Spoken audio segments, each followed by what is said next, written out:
For a long time, stories from Africa were expected to be extraordinary. They were expected to be about war, about colonization, about revolution.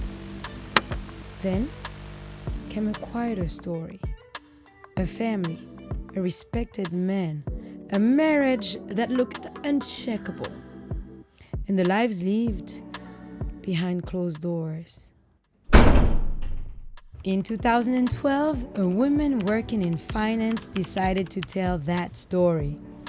By day, she worked with numbers. At night, she wrote. Her first name means beautiful day, but at school, one of her teachers could not pronounce it, so she became Sue. Publishers said no. She published anyway. The novel did not first travel through bookstores. It traveled from woman to woman. Women who wrote to her, I married a Jonasi. You told my story. This is my life. 14 years later, Netflix introduced that story to millions around the world. But this isn't simply the story of a successful television series. It is the story of a truth that had been waiting to be spoken. Because The Polygamist isn't really about polygamy. It's about silence, about power, about the stories family protect, and the compromises we sometimes mistakes for love. So, hi Sue, how are you? I'm fine, thanks. How are you? Good. Thank you for your time because I know it's we have the same time, Paris and where are you actually? In Johannesburg. In Johannesburg. I wasn't Yeah. sure if you were in Harare or Johannesburg. Yeah, no, I'm in And Johannesburg. Yeah, we do have the same time, yeah. yeah, thank you for this beautiful novel. It's a pleasure. Avec plaisir. Is that what that's what you say in French? In French, in France. Merci, c'est un plaisir. Yes. Okay, merci beaucoup. And we're gonna start, and I wanted to say this story lived long inside of you. Why do you think it didn't leave you alone for all this time? You had it inside of you for so long. Because that always speaks to my writing process.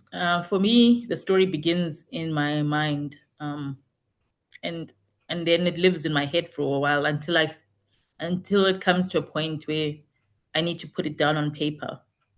So sometimes I can be playing around with a story before it's written. And then when I call it saturation point, that's when I start to put it down on paper. So I guess that's what probably was with that story as well. And the story like travel from woman to woman. Woman wrote to you, I married a Jonasi. Well, we all know Jonasi, by the Yeah. way. Yeah. We all know Jonasi, a Joyce, a Matipa, a Lindani, a Sarah and Pume. We all know like the all the characters. Um, when did the story stop belonging to you? It's always belonged to me until, I until the book is published. It always belongs to me Mhm. because it's my story. And but when the book goes out into the world, it belongs to each person who reads it. Then now it's shared. We share the story, and different people own it through the different characters or the experiences in which they see themselves in the book. So then it becomes a shared experience. And I was thinking about not only Jonasi, but the people who surround him. Um, the family, Magash, the friend, the people who knew. Were you more interested in Jonasi or in the people who made him possible? Yeah, so I wasn't interested in Jonas at all. When I wrote the novel, Mhm. I never wanted to, he is the center because the story revolves around him, but it's told by the women. And when you read the novel, you will see that it's the women's POV all the time, never Jonasi's. The only time Jonasi gets a voice is in his grave. And that was deliberate because I didn't want to center men in this book. It was about women and them owning, the story and telling the story as to why they would find themselves in a situation like this. Mm. And everyone who watches sees the truth, the damages, the cost, and nobody yet stops it. Um, is that what the book was really about? Because I feel like we already know, but we're asking why we keep feeding the roots of something we know is destroying us. Hmm. Yeah, because, you know, life is about choices that we make. Hmm. And it's also understanding that our choices have consequences, Yeah. good or bad. And and also understanding that your choices don't just affect you, it affects everyone around you. There's collateral damage. And that's what really the book shows, um, what those choices do. And I think we need to be more responsible about the choices that we're making, because it's not just your life. Your life indirectly affects others. We are relational beings and we live in an ecosystem. So you have to be very cognizant of that and mindful. So that's why we have to live intentionally and really think about, what are my choices doing to the next person, whether they are loved ones, you know. Oh, that is beautifully said. Joyce Mm. has money, she has education, she owns half of the company, but yet she doesn't leave. And what does she reveal about the difference between financial independence and emotional freedom? Yeah, so I think it's important to note the differences. Like in the book, she does have the money, um, but not quite the financial independence, in the sense that what she would need to, she's not empowered to exercise that. Like she would essentially, I don't even think that's true, because the original book is set in Zimbabwe, and the way it is written, right, in Zimbabwean law, well, marriages are out of community. They're never in community of property. So Oh, yeah, so it that gives a different dynamic to understanding the context. So it wouldn't necessarily be that she would get half of everything. Um, okay. but Makes yeah, yeah. So, but understanding that they build this company together. Joyce is not educated as much as he is. In the book, she meets him when she's 16 and he's 21, and she ends up dropping out of high school. That's why in the series you see her finish her schooling. That was also part of the journey, her arc, to reach a point where she also, you know, does what she was always set out to do, like finish her school. It was also empowering her. Her story arc is about being empowered and coming into her own, and then being able to stand apart from him, because all her life she has built her persona around him. She's mhm. built a persona around the marriage. So yeah, she's young and she grows in this marriage, and this marriage becomes her identity. So it's all the arc of her story is her pulling away from this joint identity and becoming herself and becoming Joyce. So that was what the book was essentially about. Her finding her voice. Because she, throughout the story, she's actually she's more passive. I mean, the Joyce in the series is more aggressive than the Joyce in the book. Um, Oh, yeah, so interesting. yeah. So it's also understanding her journey, because think about yourself as a teenager. How much autonomy do you have, and how well do you know yourself? So that's I'm saying, you watch Joyce grow. So that's what happens in the pages as opposed to in the series. Whereas in the series, you see her as an influencer, Yeah. yeah, and it's all about image and appearances, yeah. So that, I think that's important to point out as well. That's interesting because we can see the difference in between the book and the series. And we ordered the book, actually, two of us, me and one of my friends, it didn't come yet. Because Mhm. I wish I would have read it to see the difference because usually we always say that the book is better than the series because you have more details. Detail, exactly. So, Yeah. and it's interesting to see like the little difference. What did you have to, I'm not going to say lose, but what did you have to accept in order for the series to happen? Like you mentioned earlier, um, about like Joyce finishing school instead of like, Mhm.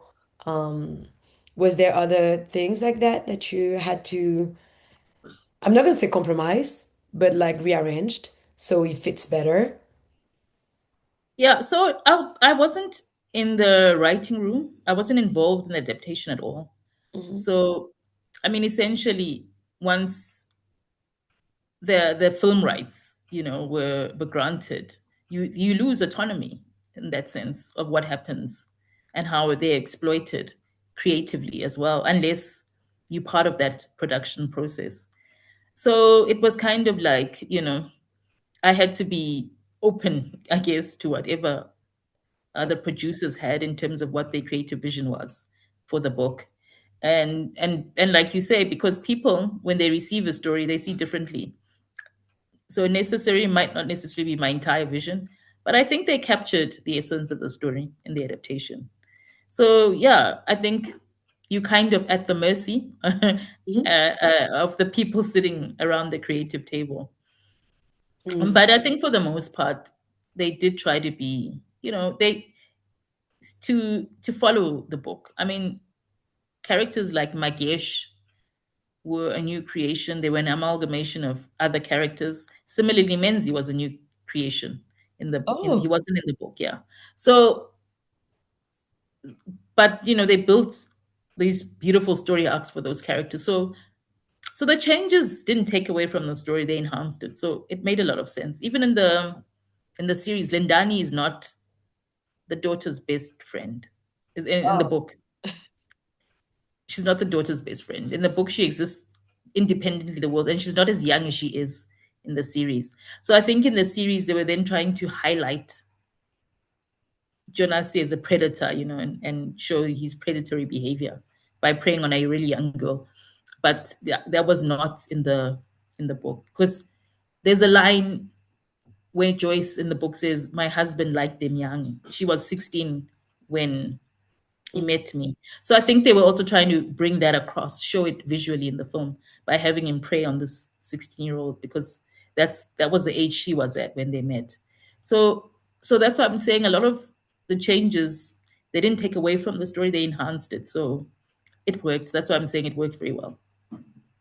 But the way the series was, seriously, I knew someone and I knew every single person, even Absolutely. Linda Annie. I was like, oh, this is this. Like it was very amazing to see that the series was really depicting what happens in real life. Yes, And absolutely. you can tell that we all have a Jonasi. We know a Jonasi can be your brother, your friend, well, luckily none of my brothers are like that. Hopefully. And I hope Mm. none of them would be like that. You'd have to speak to their wives. You'd be surprised. Yeah, they're not married yet, but like we Mm, making sure they and I'm the oldest, so I'm mm, making sure that they do stuff right.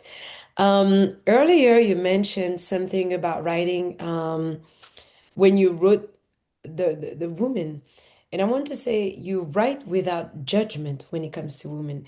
In the yes. series, I see that they're way more harsh against each other than they are to Jonasi.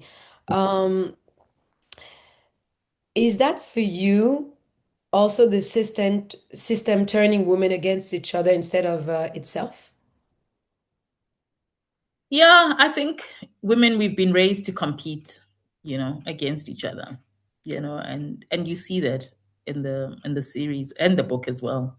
That women, you think you're better than the next woman, um, and so instead of uplifting each other as women, we don't, for the most part, and we become our own biggest enemies, because we're in competition for other, for if in competition with each other, for the Jonasis of this world, and it's actually sad to see when you put it up there on screen and you see it. That's what it is. Whereas in towards the end, you see how Yeah. when Joyce and Matipa come to the realization that we actually have a common enemy, we shouldn't be fighting each other. Why are we fighting each other when actually the problem is Jonasi, not me and you. And I think that's really what it should be about, that sisterhood, that uplifting each other, and not coming, I'm better than you, I'm because I'm prettier, because I'm younger, because eventually you're going to grow old. Yeah. It's that's a life cycle. You're going to get old. Everything that happens to another woman is going to happen to you eventually. you know it's time. every every dog will have its day at some point. And I think we need to understand that, as women, instead of fighting each other, let's rally together. And it's funny because you talked about Matipa. Matipa wants the same thing as Jonasi: power, ascension, status. He succeeds. She loses herself. Hmm. Um, why do the same desires bring such different verdicts? Because the cost is typically higher for women. Mhm. you know the price that women have to pay is always higher, um, Yeah. because you procreate. Mm. You don't have, I mean, I know Matipa walks away, right, in the Yes. end, Yeah. but it's at what price? It's the price of the relationship with her children. Mhm. um it's yeah the I just feel like the costs that women have to pay are always much higher, exponentially higher than what the man has to pay. And I think society is more forgiving towards Mm. men than they are towards women. Eh, And look, there's nothing wrong with having ambition, but Matipa could have achieved all that. She didn't need Janasi to achieve all that at all. Um, and I think this is more amplified in the also in yeah as in both the book and the series. But I think it yeah, she was a go-getter. She was always a go-getter, but I think what happens is then she falls in love along the go-getting process. But if she had given herself time, and which is the other thing, we're always impatient, to get to our destination. We don't want to enjoy the journey. She would still have arrived there to without having to self-sacrifice herself at this altar of Janasi. Yeah. It's funny how you talk about her because you talking about her like she's alive. She's all of us, at some point. Well, not all of us at some point, but she's all of us. But you're talking about her like you know her, which is Yeah. interesting. I have to these are characters I created for you to believe them and resonate with them. They have to feel real. That's why I can write you when you say to me, I write without judgment, it's because I lived in their shoes.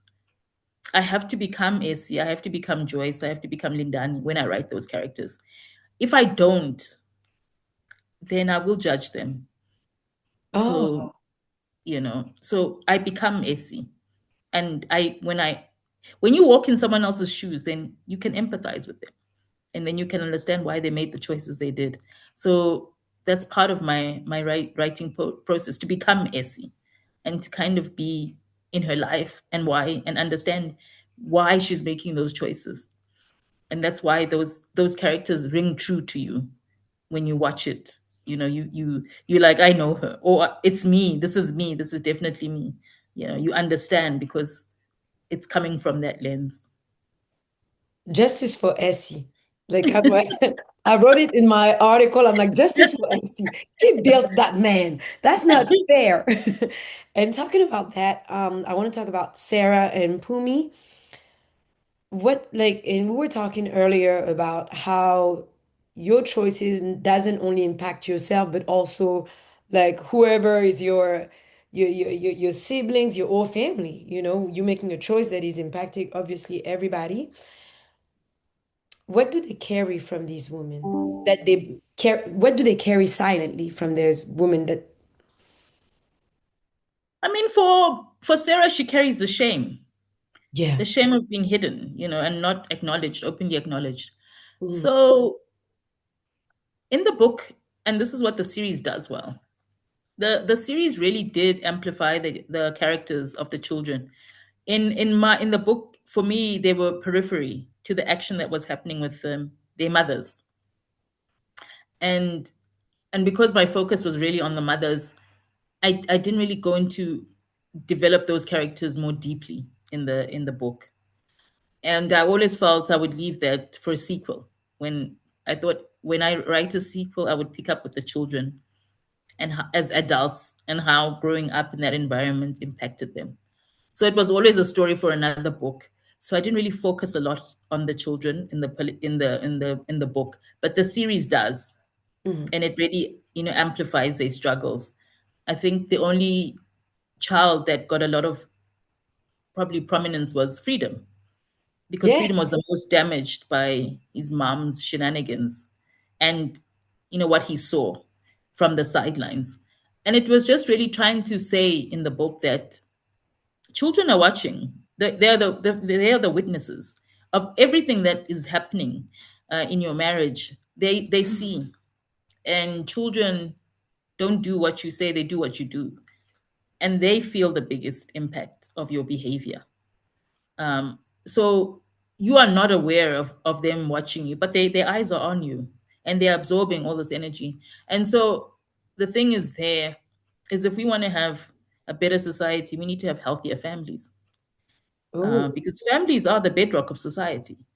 that And is if we have families that are dysfunctional, we're going to continue to procreate dysfunction. And that's why we have these generational patterns of trauma going from one generation to the next. And we don't know how they started. But it starts with us. And until we start breaking those cycles, we're going to perpetuate it from one generation to the next. So we really have to start taking responsibility for our actions. it's beautifully said. Mm. Uh, Women told you for the first time, I had word for something that I didn't know how to say or spoken aloud. Mhm. Did your book change the way you listen to silence? No. So the thing is, that's exactly what it did. When I wrote the book, when I wrote Jonas's character, I was describing a narcissist, but I wasn't aware that that's what it was, because I didn't have the words for it. Oh, We didn't have the language for that. And, when I wrote the book in 2010, nobody spoke about narcissism. true. Now it's in our everyday language. we have, there's so much information out there. Mm. But when I was writing the book, there was no information. So I was writing something I had observed, I'd experienced, but I had no language for it. And that's exactly like you're saying. It gives us language for things that we probably have experienced, but we don't know how to articulate. And so it just makes it easier, because now you see it, and you're like, I know that's gaslighting. So you see it like firsthand. Yeah. So that's why I think that's why the resonance is so deep, because suddenly you're seeing it's a mirror to society, it's a mirror to ourselves, flaws, warts, and all. You are seeing it, and you're like, ooh. Like a woman was saying to me, there's a part where Joyce in the series is crawling on the ground, trying to hold on to Oh, no, Jonasi. no, no. And she says, when I saw that part, I remember doing exactly that. I did that.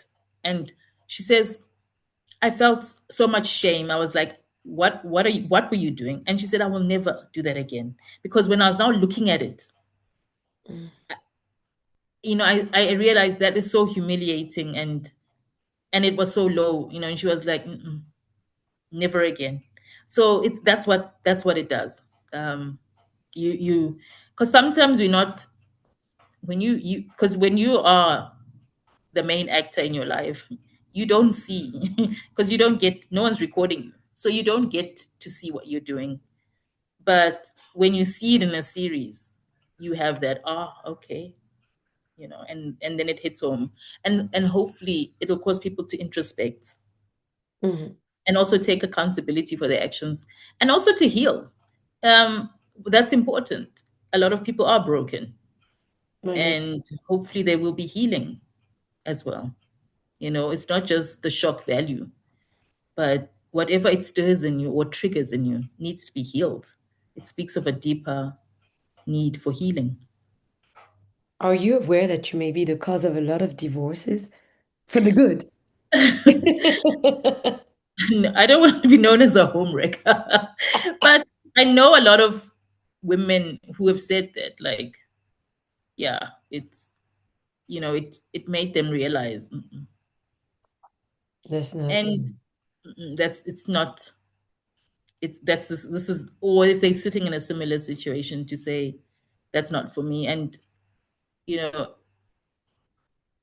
I feel like, if it causes you to leave a toxic situation and causes you to take back your life, then that's a good thing, you know because no one's going to walk away from something that is good, that is uplifting.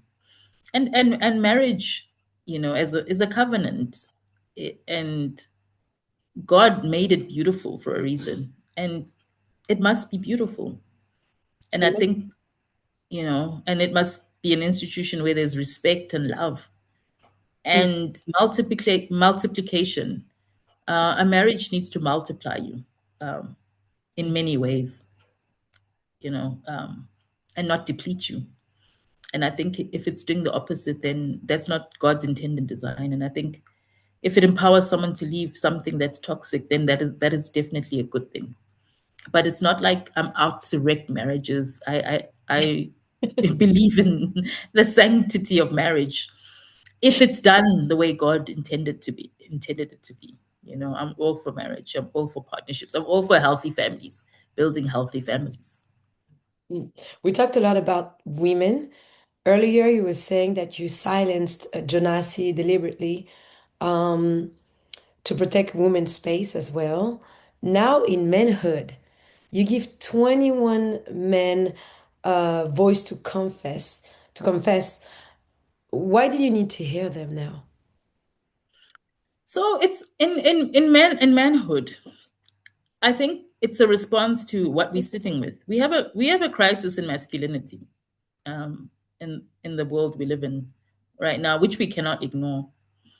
And I'm raising a son, the boy child. I'm a mother to a boy, and so those conversations are very important to me, because I don't want to raise a man who's going to hurt women and and be a menace to other men. So I'm also cognizant of my role, Mm. as a mother of a boy. And I also think, until we cannot confront things that we don't talk about. And so this is the platform for men. In the book, I didn't want to center a man's voice, because I always feel men can justify why they choose to do certain things, like why they want to have more than one woman. So that's why I deliberately wanted to silence that voice of, it wasn't about men justifying. It was about women justifying why they find themselves in those kind of situations. And that's what I'm saying. Because men always get the mic. Um, so for that book, I wanted to mute the men and amplify the women's voices. So I think it depends on the book. So this is more nonfiction. Mhm. It's not a fiction novel. It's nonfiction, and these are real stories, real life experiences. And I'm hoping that this book will help someone else, another boy or a teenager, or a man who's struggling to navigate, this landscape of masculinity, because we are seeing it now, that there is trouble in paradise, um, and the kind of men, the behavior we see, men waking up to kill their wives and children. It's a problem that we really need to speak to. It cannot be ignored anymore. So I think it's a really pertinent conversation to have, because we cannot, if we don't confront it, how do we solve it? That is true. That is very true. But does that kind of system survive because of its enablers or its predators? Yeah. So yeah, it's enablers. So we are in this problem because people have been enabled, and we as women we also enable the behavior. We also need to take accountability. We are part of the problem. Um, The way we you are. say it. I feel part of the problem. We are. So a lot of the times we are, because a lot of we enable the behavior, and it's also you have to take that responsibility to say, okay, how did I contribute to this?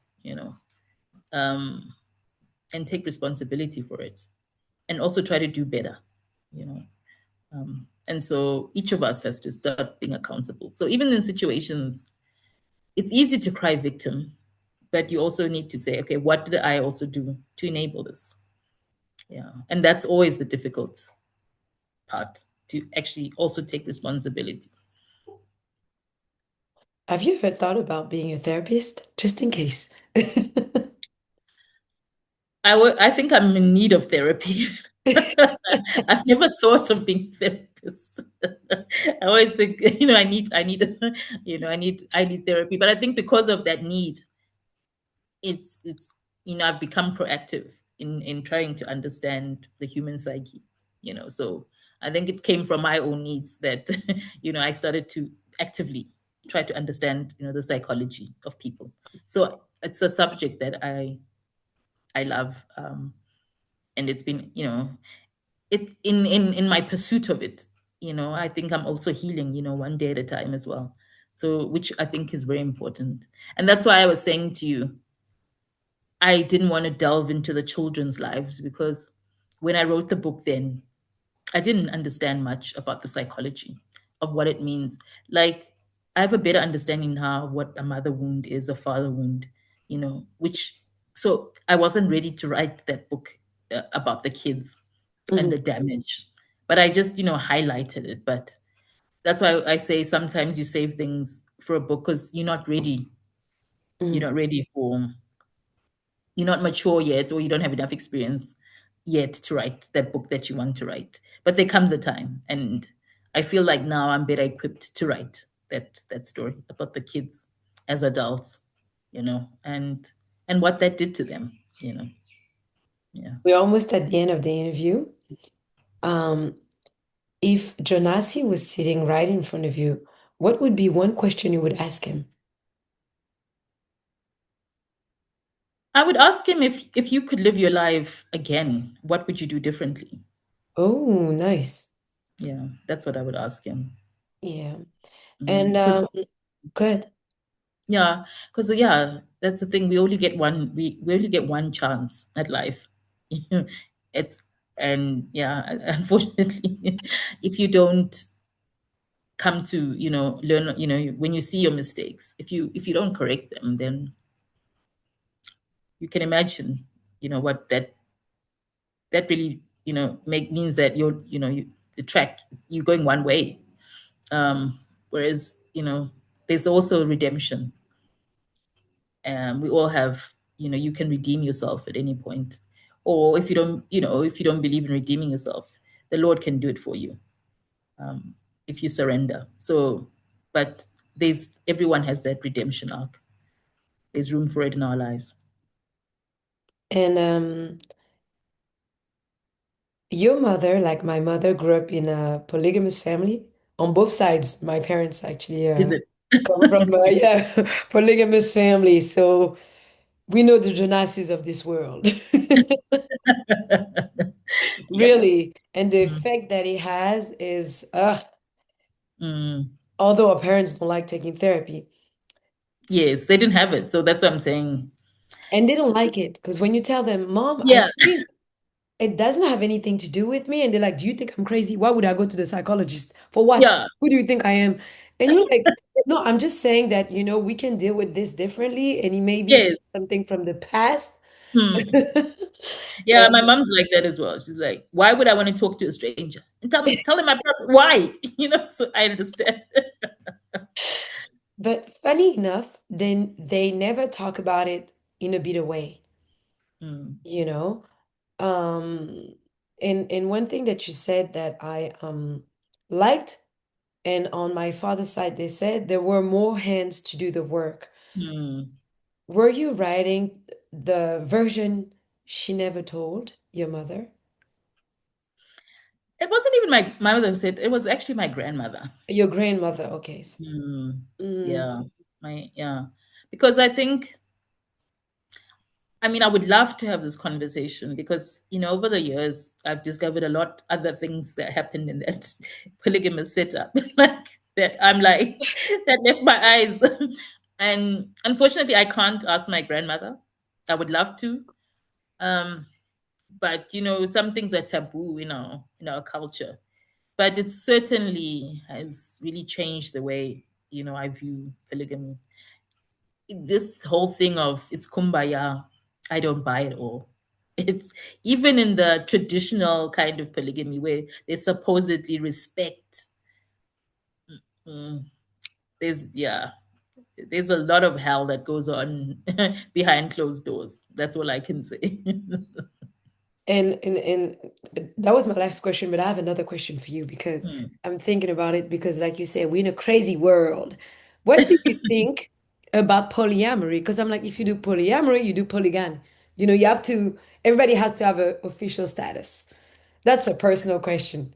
I don't even think of it. For me, it's not about tit for tat. It's never been about. I'm just saying this doesn't work. You Thank know, you. it Thank you. doesn't. I'm not, and then I'm saying because this people are doing this, let's do that. It doesn't work. Let's just do one man, one woman, finish and clap.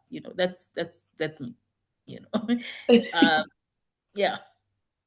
I like the way you I'm not said even, when people say, why don't you write? I'm like, I'm not even interested. It's just like that. this thing, it's like now we're just confounding the same problem, on the other side. That's what it feels like to me, you know. Yeah. Thank you. So we it's the end of the interview because everything comes to an end. But I Yeah. always do that, this or that. Yeah. Okay, cool. So you have a split of a second to think about the answer, and we're gonna start now. Mhm. Love or loyalty? Loyalty, Truth or peace? truth. The Mm. truth brings, yeah, it will bring peace eventually. Oh, the woman who stays or the woman who leaves? The woman who leaves, Mhm. Writing the book or seeing it on Netflix? definitely writing the book. You're a writer. Mm. Uh, Harare or Johannesburg? Johannesburg, Interesting. The writer or the businesswoman?